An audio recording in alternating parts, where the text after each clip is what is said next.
He's an American icon with a stellar career as a singer, songwriter, and actor. As a teen, he started performing publicly, finding and defining his voice.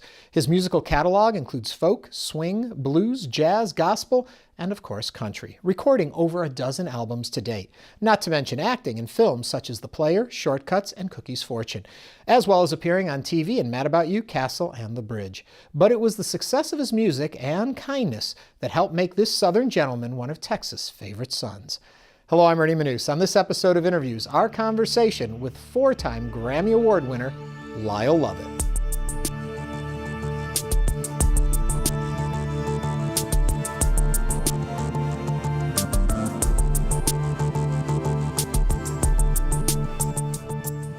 Do you still get the same thrill performing that you always did? You know, I think I might enjoy performing even more now than I did Really? before. Yeah, I guess I'm, you know, after all these years, I feel a little more comfortable on stage than I did at first.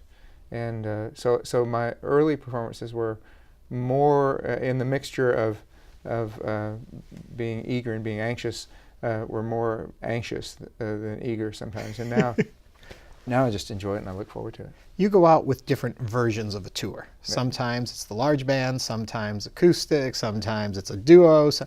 Is there certain ones that give you a better feeling on stage? Do you feel more comfortable with certain surroundings, or what makes it right for you? You know, I really enjoy getting to go out and present my songs in different ways, and it's it's a creative choice and it's a business choice in a way, because going out, I typically tour with a large band in the summertime when we can play some of the bigger for me, outdoor type venues that help sustain the large band. I mean, we're, 32 people in the band. It's a massive show, and nobody tours like that anymore. Well, nobody with good sense does.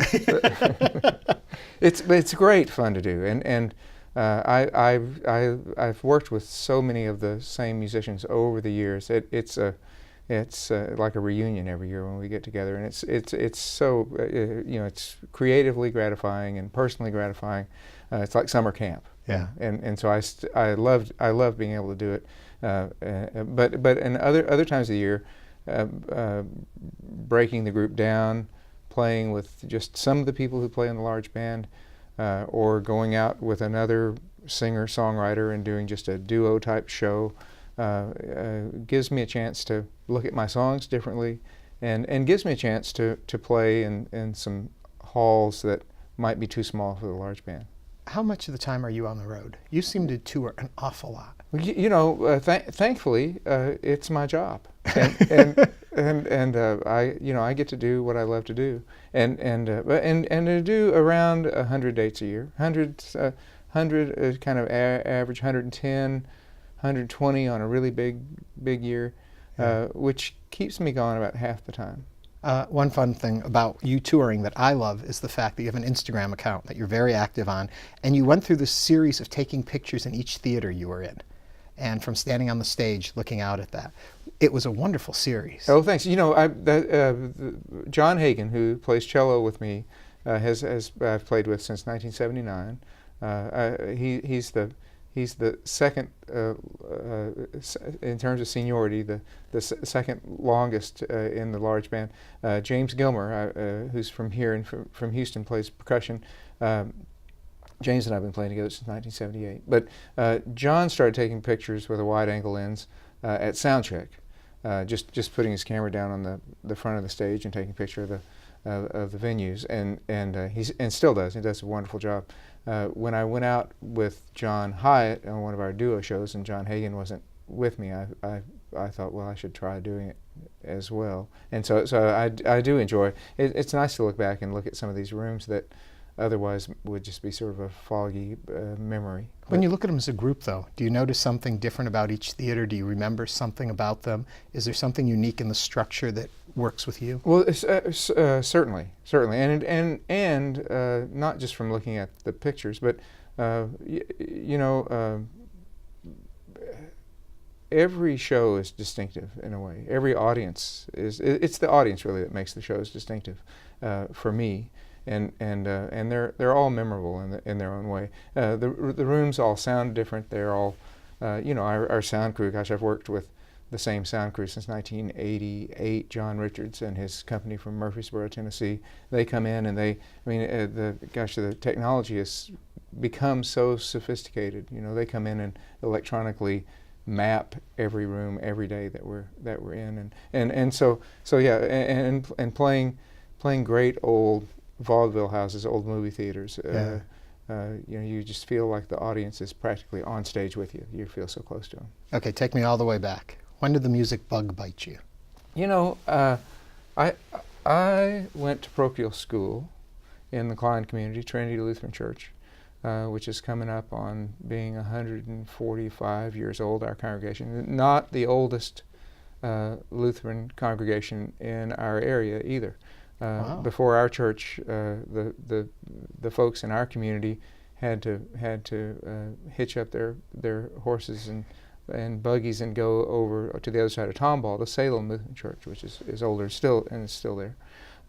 But in parochial school, you sing a lot, and so I liked music. My parents both worked for the Humble Company here in town, Exxon, and my mom saw that I was interested and she did everything she could to encourage my interest. So when I was in second grade, she asked me if I'd be interested in taking guitar lessons from my second grade teacher's husband, a man named Chuck Winchy, from over in Tomball. And I thought, well, yeah, why not? It sounds like fun. When did it become something, though, that was a passion for you? Gosh, I just always enjoyed it. Yeah. Always enjoyed it. Played, kind of all through grade school. When I got into high school, in grade school, nobody else played guitar really. Well, I shouldn't say that.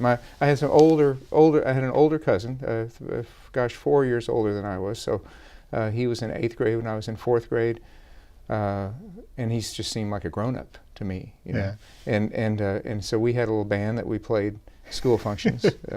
And then in high school, I had made friends with people who played guitar, and we, listened to songs on the radio and tried to figure them out, and so there was that, it's the collaborative aspect of music, making music, that draws you to it, I think. Yeah. When you write, do you write alone, primarily? Most of the songs that I've written, I have written alone, but I have co-written some songs.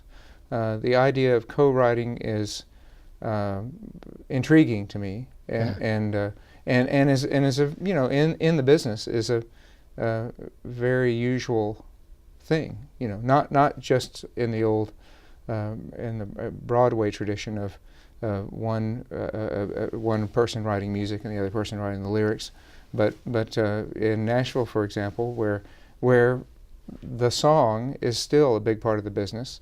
And songs are recorded by people who didn't write the songs. Those kinds of songs are often co-written. Yeah. Is it hard for you to do somebody else's music? It's never hard to do a song you like, and I enjoy doing other people's music. I got to hear so many songwriters that I admired growing up here in Houston, in clubs like Anderson Fair. In the Montrose, being able to go there and hear great songs played by the people who wrote them was really inspirational. But one part of enjoying hearing somebody play their song was watching them play and trying to figure out how they played a song that you liked. I love listening to music. I love watching people play music, listening to people play music live, and when you're, being a fan is what drove me to wanting to try to play in the first place. When you went to college, though, you didn't go for music. I went to Texas A&M, and the only music at Texas A&M in 1975 was the Fightin' Texas Aggie Band, which still wins all the university band competitions, But there was a student union committee that was a forum for student performances, and somebody told me about it, and I went down to check it out. It was a little coffee house in a storeroom that they gave the the committee permission to build out a little stage and a little seating area, and it was called the Basement Coffee House, and I got involved with those folks, and so met lots of people at A&M who played music. A thing that, and I'm not sure how to say it exactly, but knowing you, you are a quiet, thoughtful gentleman. And I think that goes right against somebody who wants to put themselves out on stage to perform. Yeah. And so I wonder, what is it that you are wanting to do when you go to play music? Is it, I don't think it's you wanting to get attention, but I think it's something you feel you need to share. And I'm curious about that in you. You know, thank you for asking that, and for your kind words. I admire thoughtful people and want to try to copy them. But you know, it is hard to figure. I think, you know, I was quiet growing up. Not the first person to speak up in class. Certainly not ever the loudest person in a room. And I do think, I did enjoy playing music, but I think that part of my motivation to stand on stage and play was just to say, hey, you know, I'm really here. Yeah. And I've been so lucky in my career to be able to actually, you know, do what I love to do for a living. I have gotten, as you know, plenty of attention and recognition, all I could ever want. Yeah. So it really isn't about getting attention at this point. It's for me, I still just enjoy it, and it's about doing well enough to be able to keep doing it. I mean, that's the real key. I mean, that's a real motivation to me. I mean, you have to. I mean, being successful for me is just to be able to continue doing what you love to do. Yeah.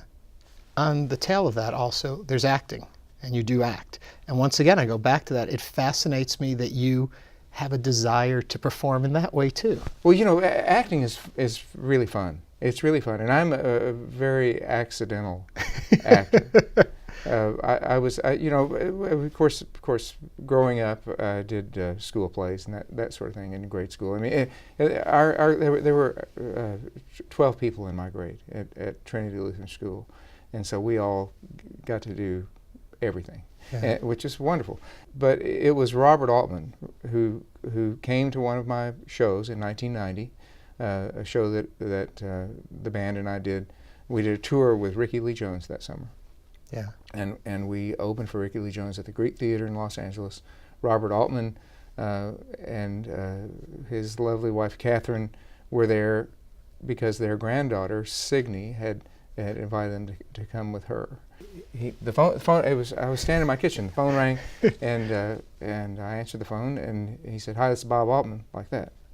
And I'm thinking, you know, who is this really? And he said, "Hi, this is Bob Altman." I said, "Yes, sir." And he said, "You want to be in a movie?" I said, "Sure," just like that. And that was it. And that is where it started. Yeah. But you still do it. You know, occasionally. Yeah. Occasionally. You know, I don't pursue acting in the way actors do, and don't really have a craft to work at. But I occasionally somebody thinks of me for a part and will call me up. And every time that I've gotten to step on set, step in front of a camera and do a scene with somebody, I've just enjoyed the heck out of it. And not acting, not being a singer myself, I wonder, when you get a script or when you get a song, do you come into them differently? Or is it kind of the same process of getting comfortable with what you're about to give us? Oh gosh, that's I never thought about that, Ernie. I'm never given a song or get a song. If it's a song that I'm trying to make up and figure out myself and to write, that's by the time you can get all the way through it, I mean, you know it pretty well. I mean, just sort of is an organic thing, as is doing an outside song. I mean, I'll listen to a song that one of my friends has written, for example, just to listen to it so much that all of a sudden you can just kind of sit down and play it. With a script, though, you're reading something for the first time. You're reading something cold, and it's kind of, with every turn of the page, you don't quite know how to feel about it until it's over. Is each song then an expression of you when you're singing it? You know, I think so. I think yeah. I mean, I'm certainly never trying to anticipate some expectation from the audience. I mean, I think that's just would be impossible. And I think all you can do is sing something that suits you somehow. You know, something that you identify with. And I think, and if it's true, you know, for the singer, for the performer, then that truth is what will be communicated, and then enable a listener to find himself or herself in that same work. When you're writing, are you writing personal experience or understanding? You know, a little of both. You know, I think it's hard to resist drawing from personal experience, but a lot of times the personal experience that's, you know, talked about in a song is way more interesting than the actual personal experience. I mean, the you know, real life is not always song-worthy or noteworthy, and so in a, you know, to make a song work, sometimes the song gets better. And not to belabor this point any more than I already have, but when you are writing something, are you on a structured schedule? Does Lyle say, I'm going to get up tomorrow and work from so-and-so to so-and-so and try and get something down? Or is it you're out on your motorbike or you're out on a horse and something comes to you that needs to be written? You know, that's that actually is something I need to try, but I never have approached it from a structured standpoint. I do, but in an unstructured way. One of the things that I love to do just in my life is to get up in the morning and you know, as I'm drinking coffee, sit around and play my guitar. Oh, really? As I watch the morning news on television, but I enjoy playing my guitar just, you know, for fun, and songs oftentimes start right there. But so it's not like going to an office and writing songs, but I mean, once again, it just all comes from, you know, just wanting to pick up the instrument and play. Okay, take me back again. We're going back to after college, and I didn't know this. You then go to Europe. Well, for a while. I went to I was a journalism major in school, and I had to take a foreign language. I took German in high school, and I took German in college. Because my mom's family is of German descent, and I remember my grandparents speaking German, you know, at home in front of us kids, especially if they wanted to speak in front of us, didn't want us to know what they were talking about. So as a kid, I learned pretty quick. Well, I got to figure out what they're talking. They might be talking about me. I got to know. and I took a couple of summer courses while I was in school. Summer in 1978. Summer in 1979, and school and studied at Goethe Institutes, which are all over the world, you know, and they're mainly geared for business people who are interested in learning German. But there we were, this group of Aggies, for those 2 summers, and there were only, 10 or 12 of us at a time. But we studied there at the Goethe Institute in a 4-week course. And then I bought a rail pass each summer, and then traveled around on a train by myself to just kind of see Europe, and ran into people who had a guitar with me. So I naturally met people who played music, and so yeah, that was you know, ended up being an important part of how I met people that I still play with today. Yeah, it's interesting too when you talk about the music and the influences that come into it. Initially, people tend to categorize you as country music, but that's really not your body of work. Oh, well, sure. No, sure. You know, and I think, yes, I went to Nashville in 1984 because I had a pile of songs that I was trying to get people interested in, and I knew Nashville was a place that people were interested in songs.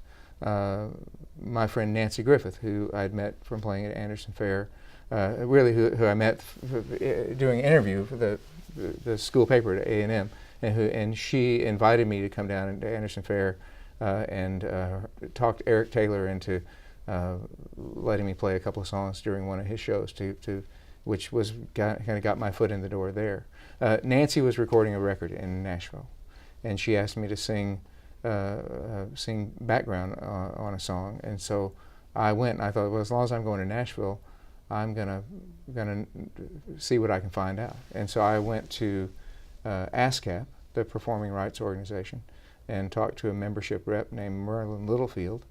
And Merlin helped make phone calls for me kind of all over town, and started playing my songs for people. So that's why I went to Nashville. I ended up, my record deal was signed to Curb Records and MCA Records in Nashville, and so that's why. And my first records were marketed as country. My first singles were on country radio. And I ain't never been no cowboy, but heaven knows I tried. 'Cause I'll be riding tall in my saddle, honey, with that Cinderella by my side, and I can roll. So that's why people do think of me as country, and I'm just glad to be thought of at all. but it's really people who kind of don't listen to country music who think of me as country, and people who do listen to country music think of me as something else.